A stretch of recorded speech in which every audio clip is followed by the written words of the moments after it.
Good morning बच्चों, आज हम पार्ट 9 स्वतंत्रता की ओर पढ़ने जा रहे हैं। धनी को पता था कि आश्रम में कोई बड़ी योजना बन रही है, पर उसे कोई कुछ न बताता। वे सब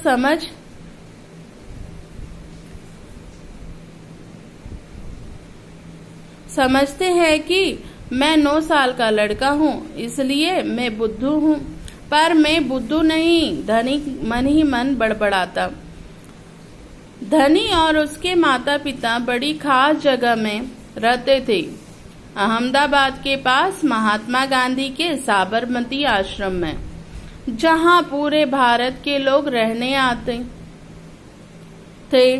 गांधी जी की तरह वे सब भी भारत की स्वतंत्रता के लिए लड़ रहे थे।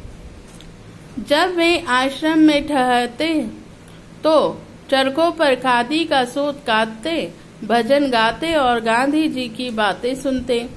साबरमती में सबको कोई न कोई काम करना होता था। खाना पकाना, बर्तन धोना, कपड़े धोना, कुएं से पानी लाना, गाय बकरी और दूध दोहना और सब्जी उगाना। धनी का काम था बिन्नी की देखभाल करना। बिन्नी आश्रम की एक बकरी थी। धनी को अपना काम पसंद था, क्योंकि बिन्नी उसकी सबसे अच्छी दोस्त थी। धनी को उससे बातें करना अच्छा लगता था।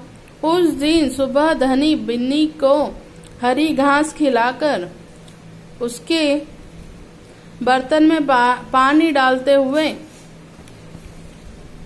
बोला, कोई बात जरूर है बिन्नी। वे सब गांधी जी के कमरे में बैठकर बातें करते हैं, कोई योजना बनाई जा रही है। मैं सब समझता हूँ। बिन्नी ने घास चबाते हुए सिर हिलाया, जैसे कि वह धनी की बात समझ रही हो। धनी को भूख लगी। कूदती फादती बिन्नी को लेकर वह रसोई घर की ओर चला। उसकी माँ चूल्हा फूंक रही थी और कमरे में धुआं भरा हुआ था। अम्मा, क्या गांधी जी कहीं जा रहे हैं? उसने पूछा। खांसते हुए माँ बोली, वे सब यात्रा पर जा रहे हैं। यात्रा? कहाँ जा रहे हैं? धनी ने सवाल किया। समुद्र के पास कहीं। अब सवाल पूछना बंद करो और जाओ यहाँ से धनी। अम्मा जरा गुस्से में बोली, पहले मुझे खाना पकाने दो।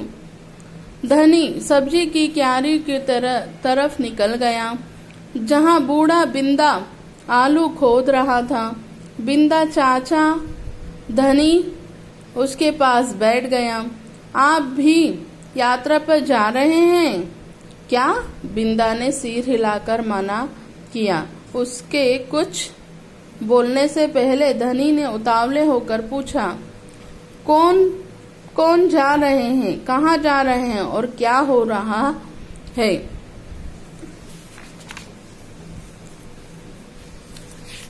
अब यहाँ पर बैठा एक धनी नाम का लड़का है जो 9 साल का है और वो साबरमती आश्रम में रहता है, और उसकी मम्मी और पापा दोनों साबरमती आश्रम में रहते हैं। और वहाँ पर बहुत सारे लोग आया करते थे, और वहाँ पर सभी लोग, जितने लोग आते थे, उनको कुछ ना कुछ काम करना पड़ता था। और सभी को कुछ ना कुछ काम करने के कारण जो धनी था उसको भी बकरी की देखभाल करना पड़ती थी, और बकरी जो थी उसका नाम बिन्नी है। और बिन्नी की देखभाल करते हुए उसे अच्छा लगता था, क्योंकि वो उसकी दोस्त थी। और धनी जो है वो बिन्नी से कहता है, कुछ ना कुछ तो बात चल रही है, सब गांधी जी के कमरे में हैं और कुछ ना कुछ ये लोग बोल रहे हैं, कुछ तो बात है, या तो ये कहीं जा रहे हैं, कोई योजना बनाई जा रही है। बिन्नी को ये इस बात को बोलता है।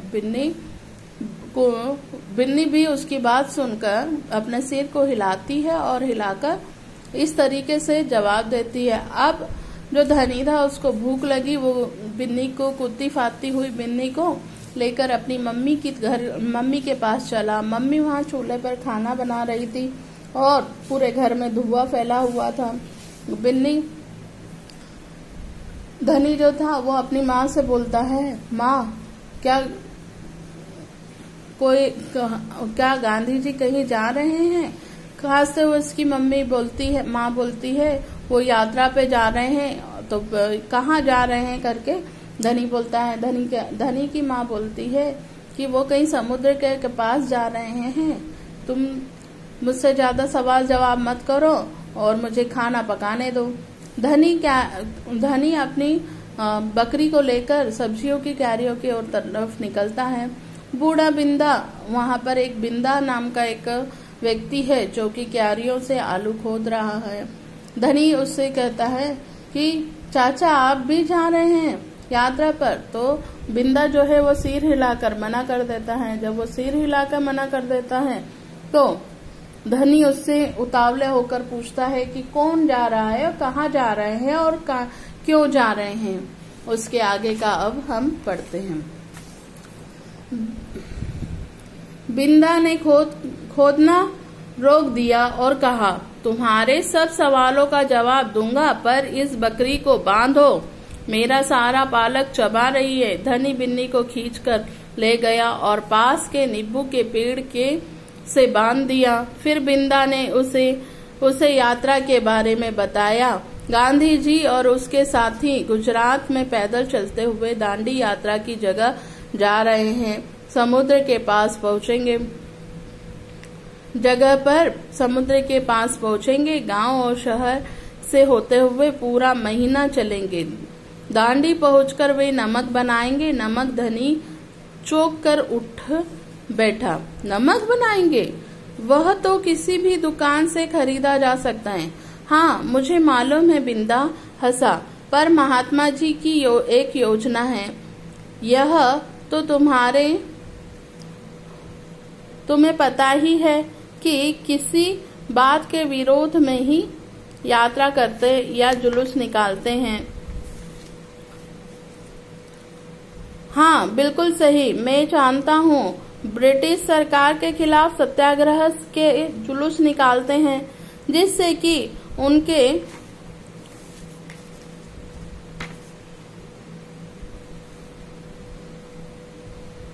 कि उनके खिलाफ लड़ सके और स्वतंत्र हो जाएं।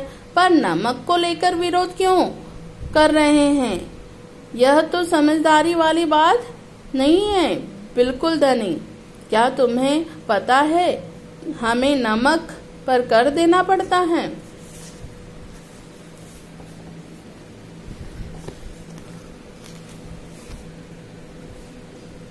अच्छा, धनी हैरान रह गया। नमक की जरूरत सभी को है। इसका मतलब है कि हर भारतवासी गरीब से गरीब भी यह कर देता है।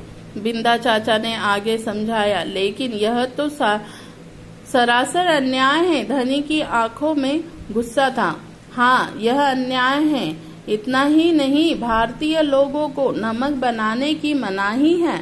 महात्मा जी ने ब्रिटिश सरकार को कर हटाने को कहा पर उन्होंने यह बात ठुकरा दी। इसलिए उन्होंने निश्चय किया कि वे दांडी चलकर जाएंगे और समुद्र के पानी से नमक बनाएंगे। 1 महीने तक पैदल चलेंगे। धनी सोचकर परेशान रह गया। गांधी जी तो थक जाएंगे। वे दांडी बस से या ट्रेन से क्यों नहीं चले जा सकते? क्योंकि यदि वे इस लंबी यात्रा पर दांडी तक पैदल जाएंगे तो यह खबर फैलेगी, अखबारों में फोटो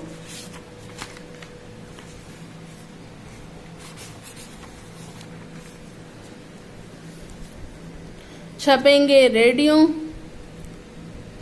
रेडियो पर रिपोर्ट आएगी और पूरी दुनिया के लोग यह जान जाएंगे कि हम अपनी स्वतंत्रता के लिए लड़ रहे हैं और ब्रिटिश सरकार के लिए यह बड़ी शर्म की बात होगी।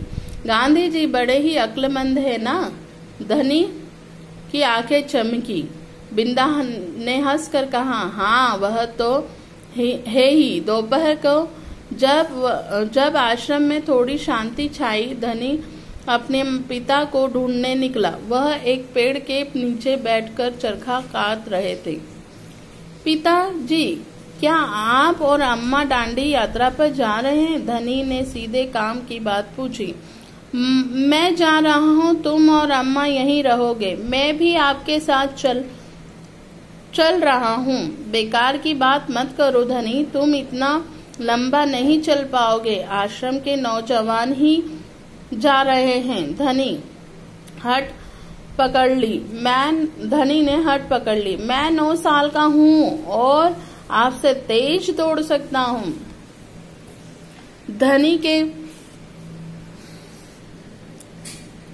धनी के पिता ने चरखा रोककर बड़े धीरज से समझाया। सिर्फ वे लोग जाएंगे जिन्हें महात्मा जी ने खुद चुना है। ठीक है, मैं उन्हीं से बात करूंगा, वह जरूर कहेंगे। धनी खड़े होकर बोला और वहां से चल दिया। गांधी जी बड़े व्यस्त थे। उन्हें अकेले पकड़ पाना आसान नहीं था, पर धनी को वह समय मालूम था कि जब वह उन्हें बात सुनने का समय होगा। रोज सुबह वह आश्रम में पैदल घूमते हैं। अगले दिन जैसे ही सूरज निकला, धनी बिस्तर छोड़कर गांधी जी को ढूंढने निकला। वे गौशाले में गायों को देख रहे थे। फिर वह सब्जी के बगीचे में मटर और गोभी देखते हुए बिंदा से बात करने लगे। धनी और बिन्नी लगातार उनके पीछे पीछे चल रही थी। अंत में गांधी जी अपनी झोपड़ी की ओर चले। बरामदे में चरखे के पास बैठकर उन्होंने धनी को पुकारा, यहाँ आओ बेटा। धनी दौड़कर उनके पास पहुंचा। बिन्नी भी साथ में कूदती हुई आई। तुम्हारा नाम क्या है? बेटा, धनी बापू। और यह तुम्हारी बकरी है?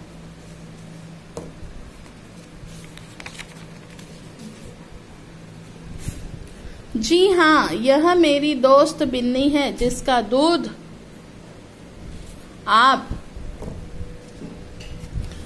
रोज सुबह पीते हैं। धनी बड़े गर्व से मुस्कुराया। मैं इसकी देखभाल करता हूँ। बहुत अच्छा, गांधी जी ने हाथ हिलाकर कहा। अब यह बताओ धनी, तुम और बिन्नी सुबह से मेरे पीछे क्यों घूम रहे हो? मैं आपसे कुछ पूछना चाहता हूँ। धनी थोड़ा घबराया। क्या मैं आपके साथ दांडी चल सकता हूँ? हिम्मत करके उसने कहा। गांधी जी मुस्कुराए।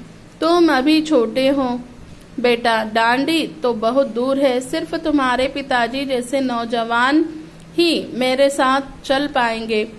पर आप तो नौजवान नहीं हैं। धनी बोला। आप नहीं थक जाएंगे? मैं बहुत अच्छे से चलता हूँ, गांधी जी ने कहा। मैं भी बहुत अच्छे से चलता हूँ। धनी भी अड़ गया। हाँ ठीक है, ठीक बात है। कुछ सोचकर गांधी जी बोले, मगर एक समस्या है। अगर तुम मेरे साथ जाओगे तो बिन्नी को कौन देखेगा? इतना चलने के बाद मैं तो कमजोर हो जाऊंगा। इसलिए जब मैं वापस आऊंगा तो मुझे खूब सारा दूध पीना पड़ेगा, जिससे कि मेरी ताकत लौट आएगी।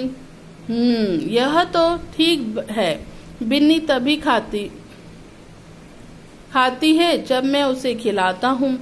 धनी ने प्यार से बिन्नी का सिर सहलाया। और सिर्फ मैं जानता हूँ कि इसे क्या पसंद है। बिल्कुल सही। तो क्या तुम आश्रम में रहकर मेरे लिए बिन्नी की देखभाल करोगे? गांधी जी प्यार से बोले। जी हाँ करूँगा, धनी बोला। बिन्नी और मैं आपका इंतजार करेंगे।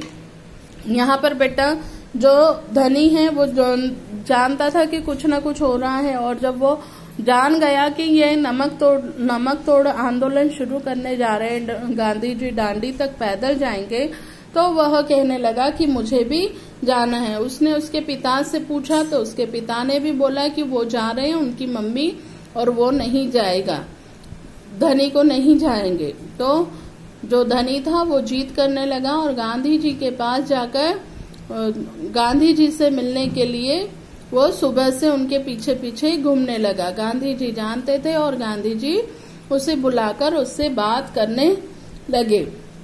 जब गांधी जी उससे बात कर रहे थे तो उसने सिर्फ यही बात बोली कि मुझे भी आपके साथ जाना है। और जब वो उसके साथ जाने के लिए चाह रख रहा था तो गांधी जी बोले कि अगर तुम जाओगे तो इस बकरी का ध्यान कौन रखेगा, क्योंकि जब मैं आऊंगा तो कमजोर पड़ जाऊंगा और मुझे दूध की जरूरत पड़ेगी। और जब तक फिर जो धनी था वो कहता है, हाँ सचमुच मेरी जो बकरी है वो उसी की देखभाल मैं ही करता हूँ और कोई भी नहीं कर पाता है, और इसको कब खाना है क्या खाना है मुझे मालूम है। तो गांधी जी बोलते हैं कि तुम मेरे लिए इस जगह पर रहो और मेरे लिए इस बकरी का ध्यान रखो और मेरा इंतजार करो। तो धनी बोलता है, जी हाँ हम दोनों आपका इंतजार करेंगे।